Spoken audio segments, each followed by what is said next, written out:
ఏం కావాలి? బాబు, అన్నం తిని 4 రోజులయ్యింది.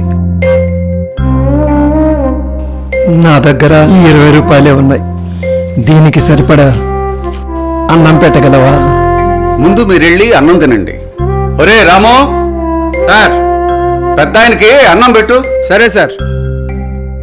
వెళ్ళు పెద్దాయన.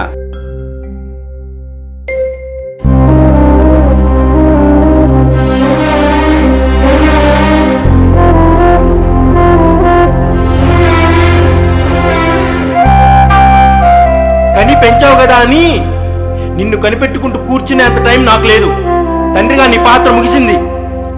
ఇంట్లో ఉంటావో పోతావో నువ్వే ఆలోచించుకో.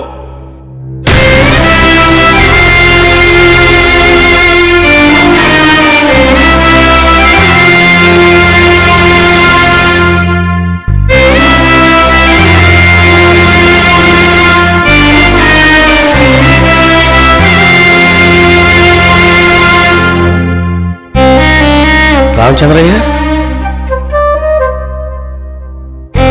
ఇంతకాలం ఎక్కడికి వెళ్ళిపోయావు?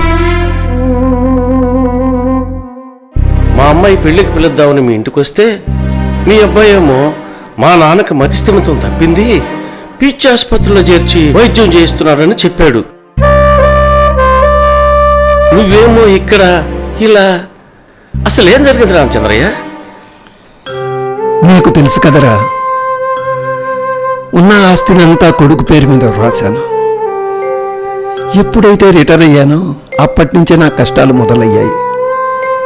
వచ్చే పెన్షన్ డబ్బులు ఇంటి లోనుకు సరిపోయేవి. దానికి తోడు నా భార్యకు అనారోగ్యం. ఇంట్లో కోడలి సూటిపోటి మాటలు, అవమానాలు, చేదరింపులు. ఆఖరికి మా మనవణ్ణి కూడా మా దగ్గరకు పంపేవారు కాదు. ఇవన్నీ భరించలేక బయటకు వెళ్ళి మా బ్రతుకు మేం బ్రతుకుతామంటే వాళ్లకు అవమానంగా ఉంటుందని కారు షెడ్లో ఉంచి వాళ్ళు తినంగా మిగిలింది మాకు పడేసేవాళ్ళు. ఇదంతా సహించలేక గౌరవంగా బ్రతికిన నా భార్య మానసికంగా నలిగి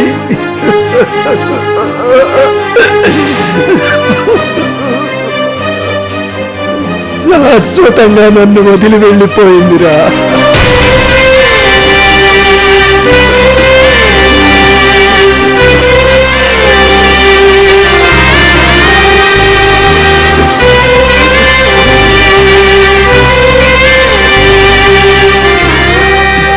పలకరింపే కరువైన ఆ ఇంట్లో ఉండలేక ఇలా ఇల్లు వదిలి వచ్చేశాను. ఊరు గాని ఊర్లో నీకేమన్నైతే? కన్నవాళ్లే కాదన్నాక నాకు కాని ఊర్లేముంటాయిరా. నువ్వన్నట్లు నాకేదైనా జరిగితే అనాథ శవంలా ఆనవాళ్లే లేకుండా నా కొడుక్కి చెడ్డ పేరు రాకుండా ఏం చేయాలో కూడా నిర్ణయించుకున్నాను. నలుగురికి చదువు చెప్పిన వాడివి నీకే ఇలా జరగడం చాలా బాధగా ఉంది. కన్న కొడుకు కసాయిగా మారాడు. వాడసలు మనిషేనా? ఛీ! వాణ్ణని ఏం ప్రయోజనం రా. గురువుగా ఎంతో మందికి చదువు చెప్పాను. వాళ్ళు నాకు చేతులెత్తి మొక్కితే కన్న కొడుకు కాళ్ళతో తన్నాడు రా.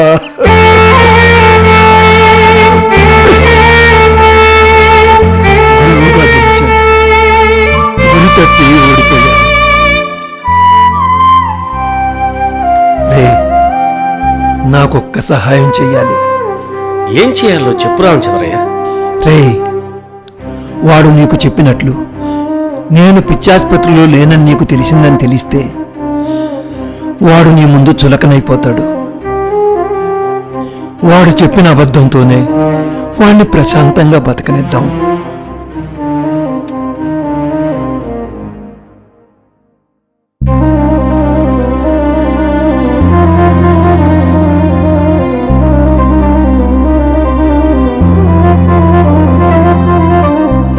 తండ్రి ప్రేమ ఇలా ఉంటుందన్నమాట.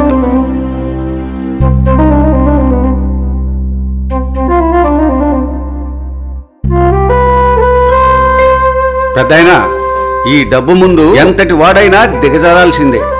నీ ఆత్మాభిమానం ముందు ఈ డబ్బు ఓడిపోయిందయ్యా. పెద్దాయనా, నీకు అభ్యంతరం లేకపోతే నువ్వు ఎప్పుడైనా వచ్చి ఇక్కడ భోంచేయచ్చు. నువ్వు తినే ఆ పిడికెడు మెతుకులు నాకు భారం కాదు. నా కొడుక్కి భారం అనిపించి వాడికి దూరంగా వచ్చేశాను. నువ్వు దూరపు వాడివైనా దగ్గరి వాడిలా మాట్లాడుతున్నావు. చాలా సంతోషం.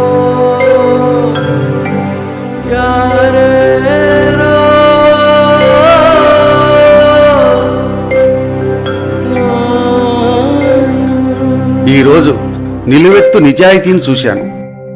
నాన్న ఇలాగే ఉంటాడు. నాన్న ప్రేమ కంటికి కనిపించేది కాదు. ఇంటెడు భారాన్ని మోస్తాడు గాని తానెవరికి భారం మాత్రం కాడు. అందుకే కొడుకు తండ్రి అయితే కాని నాన్న విలువ తెలియదు.